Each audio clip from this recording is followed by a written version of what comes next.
Come to this location and it's chaos. Every day it's chaos. A last-minute scramble for those who don't have a real ID as a federal deadline reaches its final hours. After setbacks and delays, the deadline for obtaining a real ID driver's license tomorrow. Today, the head of Homeland Security said you'll still be able to fly domestically without one, but the extra steps might be what delays you. Fox 4's Sean McDowell, he's outside a driver's license office in Parkville, one of many local offices filled with some anxious customers today. Sean?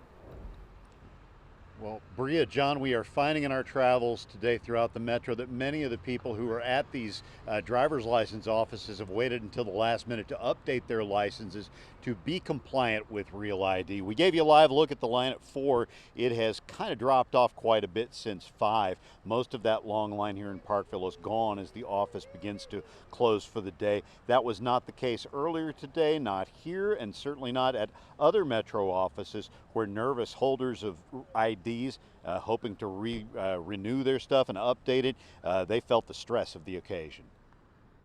No ticket, they ain't taking no more people today. That's what they said. Lengthy wait times have been a problem for customers attempting to obtain a new Real ID, which meets new federal requirements. Managers at the driver's license office on Emmanuel Cleaver 2 Boulevard told customers Tuesday morning that if they don't have a number for service, they won't get their Real ID at that office until Wednesday. Real ID.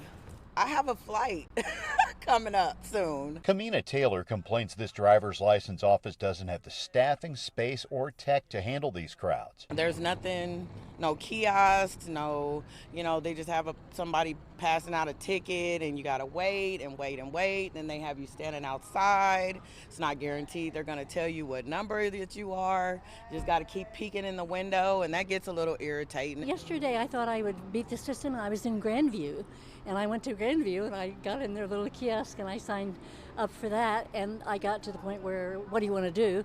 And I said Real ID, and they said closed for the day, capacity overloaded. The customer load at the driver's license office in Parkville was also busy until 5 o'clock. In fact, the line spilled out the door at one point on Tuesday afternoon.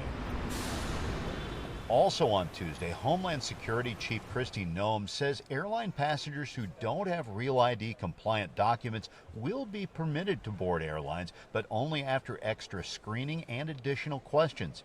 Kansas City Deputy Aviation Director Justin Meyer says the airport's TSA checkpoint will have more employees than usual on Wednesday. What would you do? Arrive early. I would arrive early. I certainly have my own identifications. I've been Real ID compliant.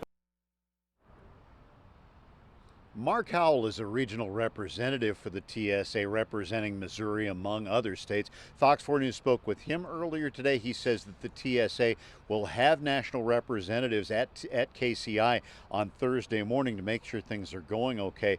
Bria, Howell also commented to me that he recommends passengers arrive at the airport 3 hours, not 1, not 2, but 3 hours ahead of their estimated departure time, just in case the lines are slow.